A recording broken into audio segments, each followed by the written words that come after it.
खुलने लगे हैं शहर, मुलाकात करेंगे, मोबाइल लेकर मत आना, हम बात करेंगे। तो खुशखबरी ये है कि कोविड-19 का जो ओमिक्रॉन वेरिएंट आया था, उसकी जो मार है वो अब बहुत कम हो गई है इंडिया में और धीमे-धीमे हर चीज़ खुलने लगी है। शहरों के जो इवनिंग के या वीकेंड के लॉकडाउन थे, वो भी हटने लगे हैं। लेकिन हमें भूलना नहीं है, कुछ चीज़ें हमें भूलना नहीं है, जैसे कि सोशल डिस्टेंसिंग, जैसे कि मास्क पहनना, जैसे कि बार-बार हाथ धोना और राहुल गांधी।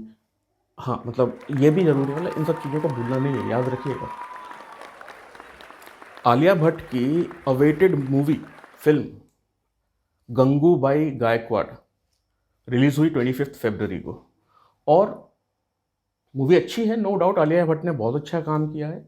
लेकिन अगर आप इंटरनेट पे जाके इस मूवी के रिव्यूज़ सर्च करेंगे ना, तो आपको रिव्यूज़ कुछ इस तरह से मिलेंगे कि आउटस्टैंडिंग परफॉर्मेंस है और एक फीमेल फिगर है। मतलब गंगूबाई गायकवाड़ को इन्होंने एक महिलाओं के लिए एक बढ़िया फीमेल फिगर बताया है, निडर महिला के रूप में उसको पेश किया है। उसको ऐसे पेश किया है कि वो किसी से डरती नहीं थी और उसने अपने बलबूते पे सब कुछ किया, सिस्टम को हिला डाला और ये सब।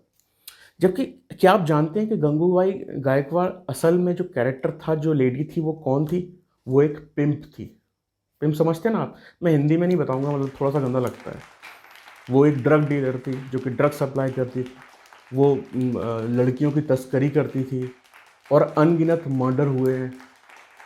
ये असली गंगूबाई गायकवाड़ थी। और हमारे संजय लीला भंसाली जी ने क्या किया? उन्होंने गंगूबाई जी को एक फीमेल फिगर बना दिया, निडर, निर्भीक महिला, सबसे स्ट्रांग, किसी से नहीं डरती है। तो और अच्छा, आप रिव्यूज़ जब पढ़ेंगे ना, तो आपको वो गिने चुने रिव्यूज़ ही मिलेंगे। वही 5 6 7 लोगों के रिव्यूज़ जो हमेशा आते हैं, ख़ास तौर से ऐसी मूवीज़ में जिसमें कि आलिया भट्ट होती हैं या जिसमें कि बाकी नाम मैं नहीं लूँगा, हैशटैग नेपोटिज़्म। तो यही सारे रिव्यूज़ मिलेंगे। तो ठीक है, मूवी अच्छी है, बट फिर भी ज़रा सोचिए आप कि आप एक ऐसे कैरेक्टर को, जो क्या था और किस तरह से पेश कर रहे हैं, क्या यही मतलब आप सिखाना चाहते हैं आने वाली पीढ़ी को?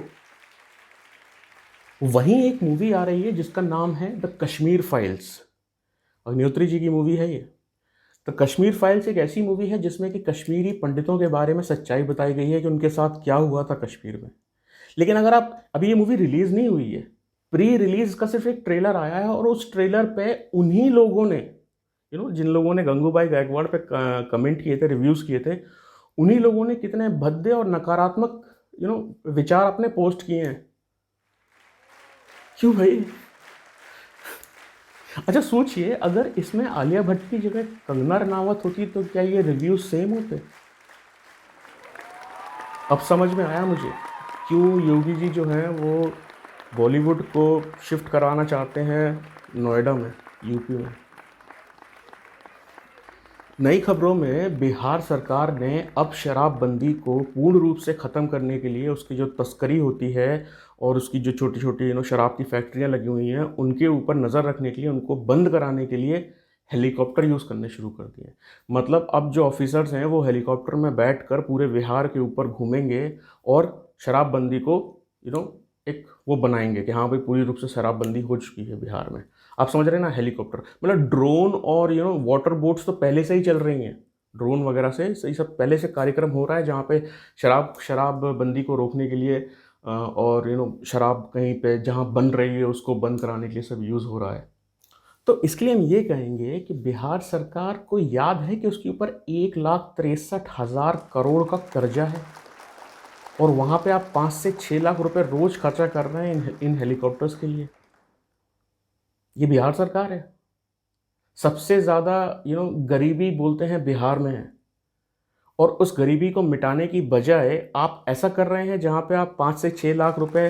भाई, आप शराबबंदी को रोकना चाहें ना तो आप आराम से रोक सकते हैं, लेकिन सिस्टम ही ऐसा नहीं है। और हम उम्मीद करते हैं कि अगली बार जब बाढ़ आएगी ना, तो भी इन्हीं हेलीकॉप्टर्स का यूज़ करेंगे आप लोगों को बचाने के लिए। जो कि हर साल बिहार में जब बाढ़ आती है तो लाखों लोग बेघर हो जाते हैं, मर जाते हैं। इन्हीं हेलीकॉप्टर्स का यूज़ करिएगा उनको बचाने के लिए। Member of parliament Shri Shashi Tharoor ji ने एएनआई को एक इंटरव्यू देते समय कहा है कि हमें जो है वो यूक्रेन की हेल्प करनी चाहिए। यूक्रेन और रशिया के बीच में जो वॉर चल रहा है उसमें हमें यूक्रेन की हेल्प करनी चाहिए। और उन्होंने तर्क ये दिया है कि अगर चाइनीज़ हमारे अंदर घुस आते हैं हमारे देश में तो हम दूसरे देशों से मदद मांगेंगे। शशि जी, आपको या किसी भी कांग्रेस पार्टी के मेंबर को, मैंने पहले आपसे कहा था कांग्रेस छोड़ दो लेकिन आप सुनते नहीं हो, चलो कोई बात नहीं, किसी को अपनी इंडियन आर्मी पर भरोसा नहीं है क्या? वो जो लोग वहाँ पे बैठे हुए हैं अपनी जान की बाजी लगा के बैठे हुए, उनके ऊपर भरोसा नहीं है क्या? हमें तो भाई बहुत है। हम तो कह सकते हैं कि कभी ऐसा हो ही नहीं सकता है कि चाइनीज़ हमारे अंदर तक घुस कर आ जाए हमारे देश में, लेकिन आप लोगों को भरोसा ही नहीं है इंडियन आर्मी के ऊपर। सर्जिकल स्ट्राइक हुई थी, आपको याद है, तो भी आप लोग प्रूफ मांग रहे थे। भाई ठीक है, आपकी दुश्मनी बीजेपी के साथ है, आपकी दुश्मनी मोदी के साथ है, योगी के साथ है, लेकिन अपने इंडियन आर्मी के ऊपर तो भरोसा करिए एटलीस्ट।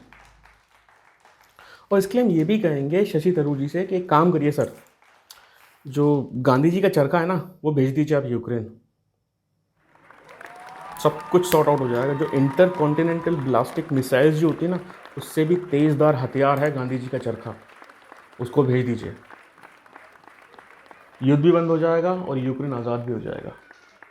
यही कर सकते हैं कांग्रेस वाले। मालिक छोड़ दो कांग्रेस यार प्लीज़। जाते जाते हम उन यूक्रेन में पढ़ने वाले स्टूडेंट्स से और उनके माँ बाप से ये कहेंगे कि भाई जब आप 80 लाख या 80 लाख से ज़्यादा पैसा अपने बच्चों को विदेश में पढ़ाने के लिए खर्चा कर सकते हैं, तो 80,000 के टिकट पर क्यों रोए जा रहे हो भाई? आपको अपने बच्चों की जान प्यारी नहीं है क्या? 80,000 का टिकट है, 1 लाख का टिकट है, भाई अपने बच्चों को वापस बुलाओ यार। वैसे आपको चिंता करने की ज़रूरत नहीं है, गवर्नमेंट ऑफ इंडिया ने ये कदम उठा लिया है, शायद आपके 80,000 ही बच जाएँ। नमस्कार।